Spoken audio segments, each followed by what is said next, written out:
പരമ്പരാഗതമായി നിരവധി വർഷങ്ങളായി കണക്കെടുക്കുമ്പോൾ സി പി എമ്മിനൊരു അപ്പർ ഹാൻഡുള്ള മലയോര മണ്ഡലമാണ് വാമനപുരം, നെല്ലനാട്, വെഞ്ഞാറമൂട്. തിരുവനന്തപുരത്തിൻ്റെ കേരളത്തിൻ്റെ വളരെ പ്രമുഖമായൊരു ചെറിയ പട്ടണമാണ് വെഞ്ഞാറമൂട്. വെഞ്ഞാറമൂട് സ്വരാജ്, പിരപ്പംകോട് മുരളി വെഞ്ഞാറമൂടിനടുത്താണ്. വെഞ്ഞാറമൂട് വർണിക, സംഘചേതന, അങ്ങനെ പിന്നെ ഒരുപാട് പിന്നെ BJPയുടെ സംസ്ഥാന പ്രസിഡൻ്റായിരുന്ന കെ രാമൻപിള്ള, പഴയ പ്രസിഡൻ്റായിരുന്ന രാമൻപിള്ള, അങ്ങനെ ഒരുപാട് ആളുകൾ വെഞ്ഞാറമൂട്ടിൽ ജനിച്ചിട്ടുള്ള വലിയ മഹത്തായ ഒരു പാരമ്പര്യമുള്ള സ്ഥലമാണ് വെഞ്ഞാറമൂട്. വലിയൊരു ജംഗ്ഷനുമൊക്കെയാണ്. അപ്പോൾ വെഞ്ഞാറമൂട്, നെല്ലനാട്, വെഞ്ഞാറമൂട് ഉൾപ്പെടെ നെല്ലനാട് പഞ്ചായത്ത്, പുല്ലമ്പാറ പഞ്ചായത്ത്, പിന്നെ കല്ലറ പാങ്ങോട്, വലിയ സമരം, സ്വാതന്ത്ര്യ സമരമൊക്കെ നടന്നിട്ടുള്ള കല്ലറ പാങ്ങോട്, വാമനപുരം, പെരിങ്ങമല, ആനാട്, ഇങ്ങനെ തുടങ്ങിയിട്ടുള്ള നന്ദിയോട്, ഇങ്ങനെ തുടങ്ങിയ കുറേ പഞ്ചായത്തുകളെല്ലാം ചേരുന്നതാണ് നമ്മുടെ വാമനപുരം മണ്ഡലം. അതിനകത്ത് വാമനപുരം നേരത്തെ നെല്ലനാട് പഞ്ചായത്ത് കോൺഗ്രസ്സാണ് ഭരിച്ചിരുന്നത്, പക്ഷേ അവർക്കിപ്പോൾ ഭരണം നഷ്ടപ്പെട്ടു. പക്ഷേ വാമനപുരം പഞ്ചായത്ത് ഇപ്പോൾ കോൺഗ്രസ് ഭരിക്കുന്നു. വാമനപുരം ബ്ലോക്ക് പഞ്ചായത്ത് കോൺഗ്രസ്സാണ് ഭരിക്കുന്നത്. അപ്പോൾ കോൺഗ്രസ്സിനെ അവിടെ എഴുത്തള്ളാൻ പറ്റത്തില്ല. പക്ഷേ എങ്കിലും വർഷങ്ങളായി അവിടെ ജയിക്കുന്നത് CPM ആണ്. പിന്നെ കല്ലറ കുഞ്ഞികൃഷ്ണപിള്ള എന്ന് പറയുന്ന ഒരാൾ പ്രാവശ്യം ജയിച്ചു എന്നതൊഴിച്ചാൽ ബാക്കി കല്ലറ വാസുദേവൻപിള്ള, കോലിയക്കോട് കൃഷ്ണൻ നായർ, TK മുരളി, പിരപ്പങ്കോട് മുരളി, നായർ കമ്മ്യൂണിറ്റി പെടുന്ന പ്രധാനപ്പെട്ട നേതാക്കൾ, CPMൻ്റെ പ്രധാനപ്പെട്ട നേതാക്കളാണ് അവിടെ ജയിച്ചു വരുന്നത്. ഈ കോലിയക്കോട് കൃഷ്ണൻ നായർ നിരവധി വർഷം അവിടെ MLA ആയിരുന്നു. പിരപ്പങ്കോട് മുരളി 2 പ്രാവശ്യമായിരുന്നു. അരുന്ധതി അവിടെ അരുന്ധതി അവിടെ MLA ആയിരുന്നു. ഇതെല്ലാം CPMൻ്റെ. ഇപ്പോൾ TK മുരളി വീണ്ടും മത്സരിക്കാൻ പോകുന്നു. പക്ഷേ അവിടെ കോൺഗ്രസ്സിന് ഒരു സാധ്യത ഇല്ലേ എന്ന് ചോദിച്ചാൽ ഒരു ടൈറ്റ് ഫൈറ്റിന് സാധ്യതയുള്ള മണ്ഡലമാണ് വാമനപുരം.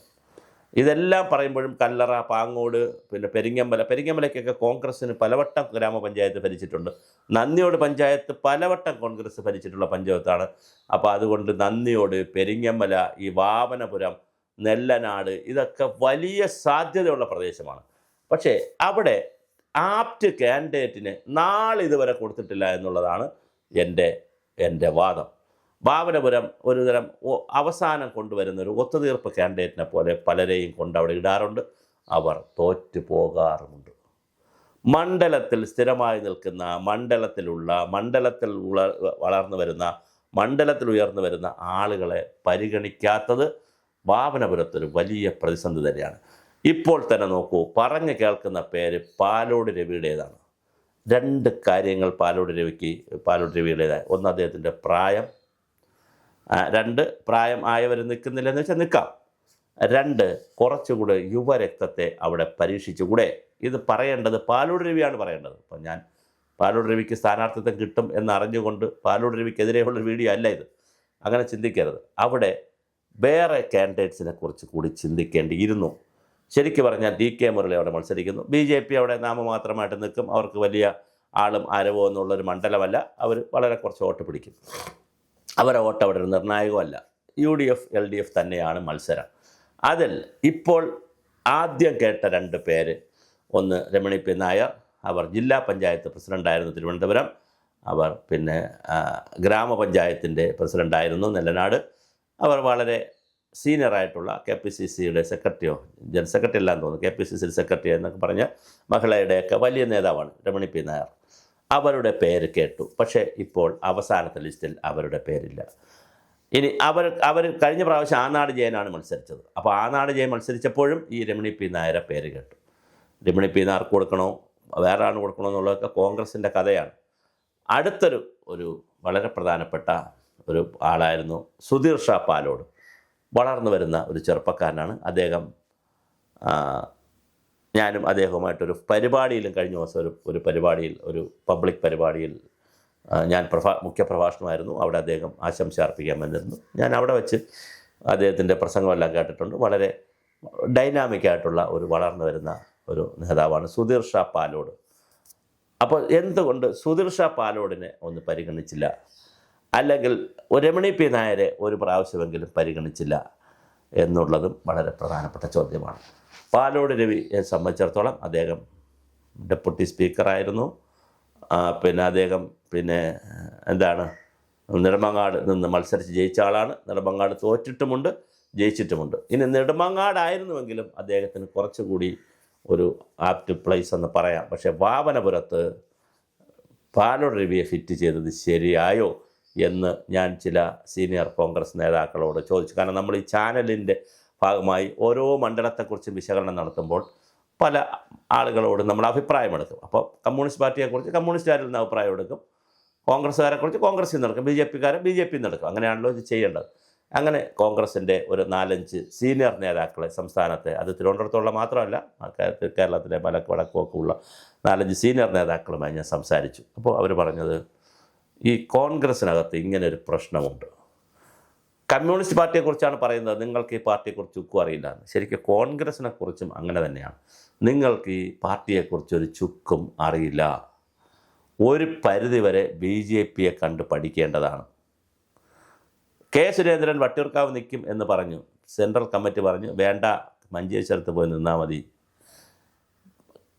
നമ്മുടെ ശോഭാ സുരേന്ദ്രൻ, നമ്മുടെ എന്ന് പറഞ്ഞാൽ എല്ലാവരുടെ അല്ലാതെ എൻ്റെ, ശോഭാ സുരേന്ദ്രൻ പാലക്കാട് ആലപ്പുഴയിൽ മത്സരിക്കാൻ വേണ്ടി ആലപ്പുഴയിൽ പോയി ഒരുപാട് കാര്യങ്ങൾ ചെയ്തു, വീട് വെച്ച് കൊടുക്കുന്നു, ഒരുപാട് കാര്യങ്ങൾ ചെയ്തു. സാമൂഹ്യ പ്രവർത്തനത്തിലൊക്കെ അവിടെ ഇറങ്ങി, കാരുണ്യ പ്രവർത്തനം. പക്ഷേ പാർട്ടി അവരുടെ ബി ജെ പി പറഞ്ഞു പാലക്കാട് മത്സരിച്ചാൽ മതി. കൃഷ്ണകുമാർ നടൻ വട്ടിയൂർക്കാവിന് വേണ്ടി വട്ടിയൂർക്കാവിൽ അടകടന്നു. പക്ഷേ സെൻട്രൽ കമ്മിറ്റി പറഞ്ഞു, കേന്ദ്രത്തിൽ നിന്ന് പറഞ്ഞു ശ്രീലേഖ മത്സരിച്ചാൽ മതിയെന്ന്. ഈ സ്ഥാനാർത്ഥികളുടെ വിജയം കൂടി ഒരു പ്രധാന ഘടകമാണ്.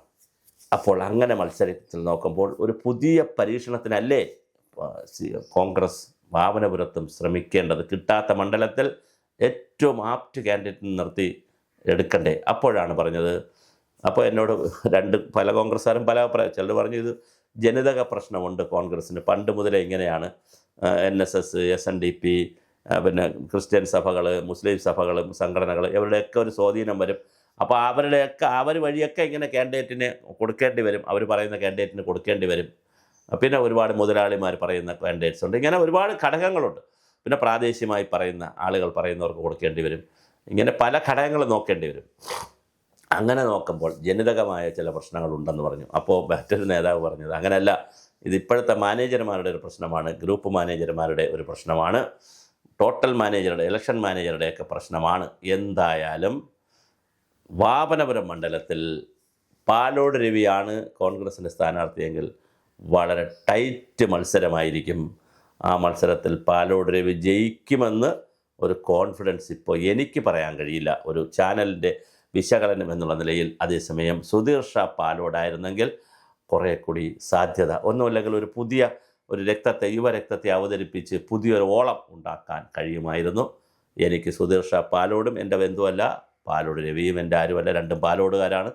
രമണി പി നായരുമല്ല. 3 പേരെ എനിക്കറിയാം.